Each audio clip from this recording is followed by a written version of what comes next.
When I was a child, one of the things that my sister and brother and I loved to do more than perhaps anything else was to go to Grandma Hofer's house.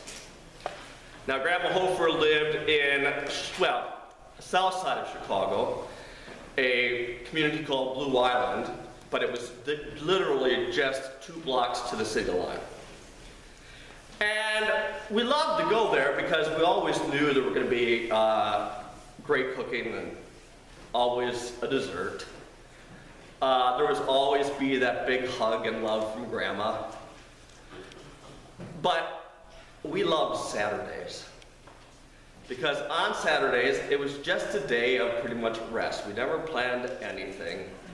And so my sister, brother, and I would turn on, I'm talking about turning on the TV, and turning the channel to WGN. This is pre-cable days. And every day, every Saturday, they showed the worst B movies ever made. And I have to say, I do love a good B movie.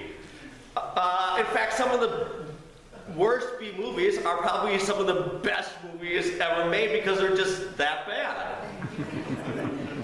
I mean, think about some of the classics. I mean, you have Creatures from the Black Lagoon, Attack of the 50-Foot Woman. But my favorites, my all-time favorites, were any of the Godzilla movies.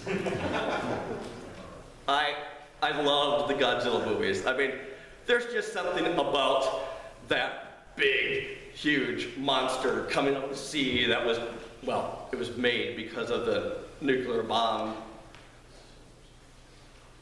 But the storyline in every single Godzilla movie, in fact, probably in any B movie ever made, is always the same. You have the people, you have the main characters, you have the people, and then you have the thing that's going to attack. And what is great, though, is like the Godzilla movies, you would always see it every time. Godzilla coming up out of the water, the people in the city looking and screaming and talking, of course, with the dubbed American words over it, so it never matched anything. And they would at first be totally stopped, and then they would run. Everyone would run as fast as you could to get away from Godzilla for fear of dying. And it didn't matter who was next to you. If your life was in danger, you were going to run, and even if it meant trampling over somebody, you would do it. Now that sounds a little harsh. We all like to think that if we were in an absolute life and death situation like that, where a Godzilla will come up on Long Island, no, I don't think it's going to happen. But if that were to happen, we would think that we would be there to help everyone around us get to safety. But every single major tragedy proves a lot of the opposite. You know, human beings have the survival of the fittest. If you're going to survive, you need to take care of yourself and maybe your family in the process.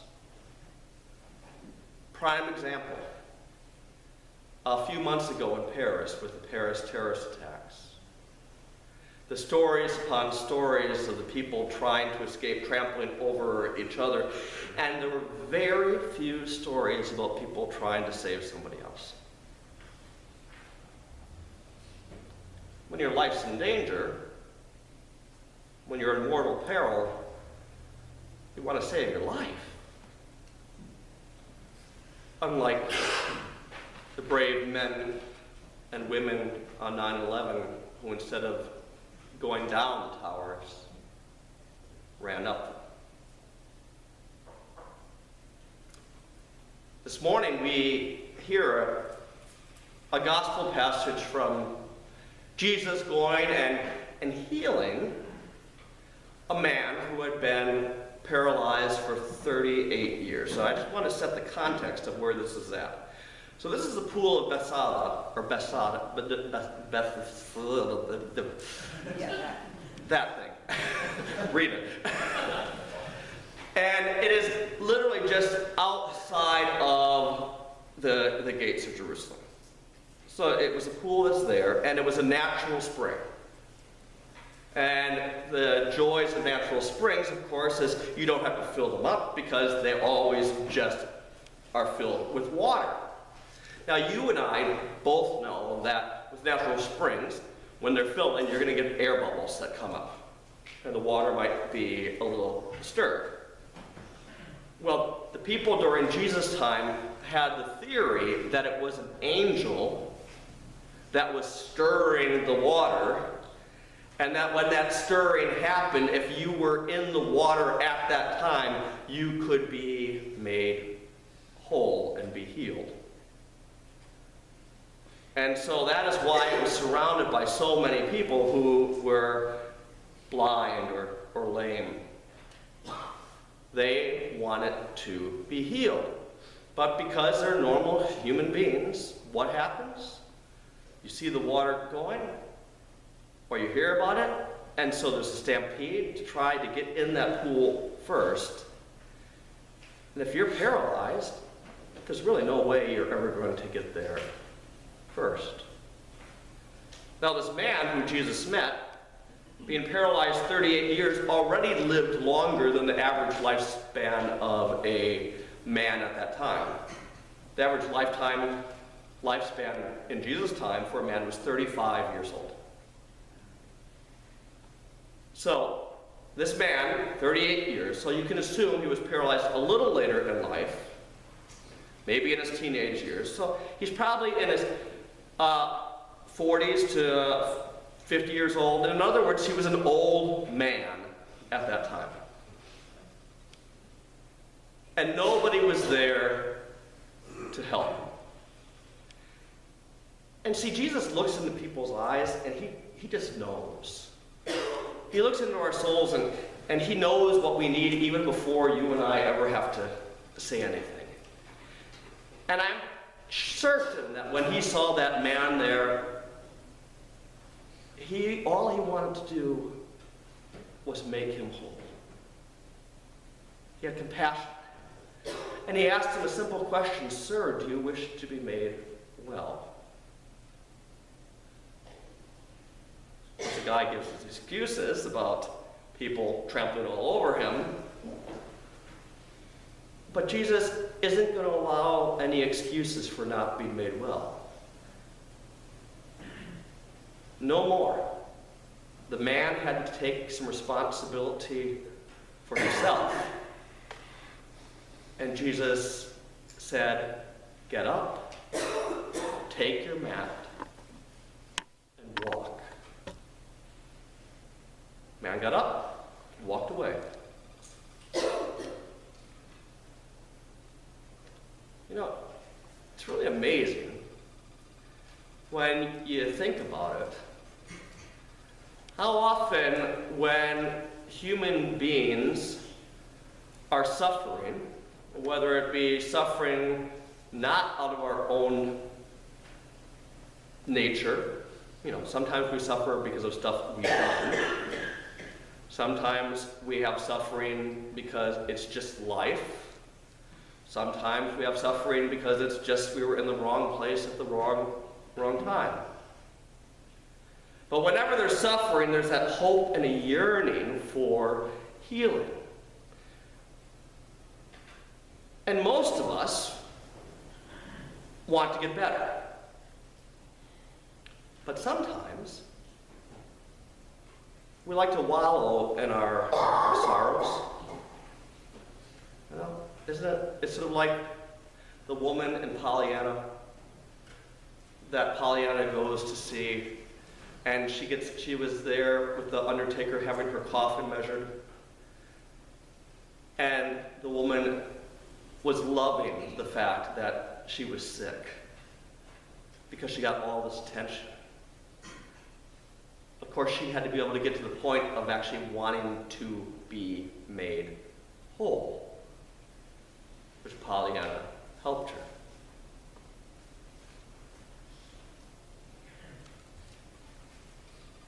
If you have ever lived with anybody who has had an addiction, or perhaps you yourself have an addiction,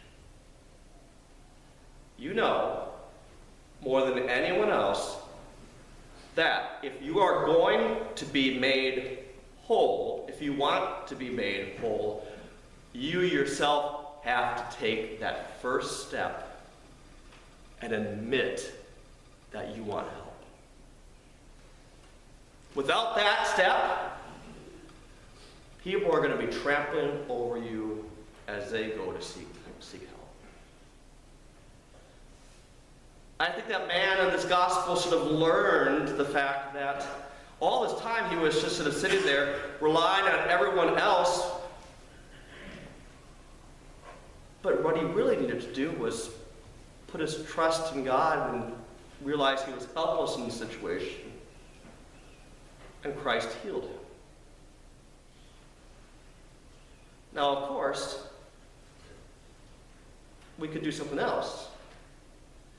And that is when we see individuals who are suffering, who need our help, instead of trampling all over them ourselves, we can help them help themselves.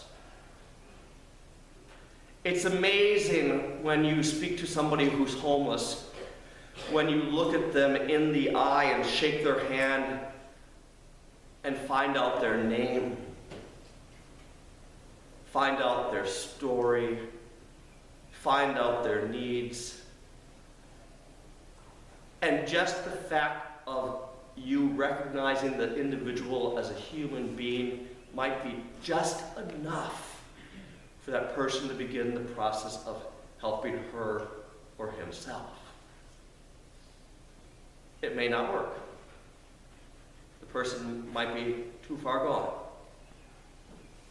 But at least you tried. You tried, like Jesus did, to tell the man to take his mat and get up and walk. There are going to be the horrible B-movie moments in our lives when we feel as if we are imminently in danger, no matter what it might be. In these situations, remember the story. Remember that you might be helpless, and it's time to put your faith and trust in God who can help you. And also, we can be like Jesus and help those who can't help themselves. My friends, it's time to stand up. Get off your mat. I could use a colloquialism, but I'm not going to. Get off your you-know-what and walk. Amen.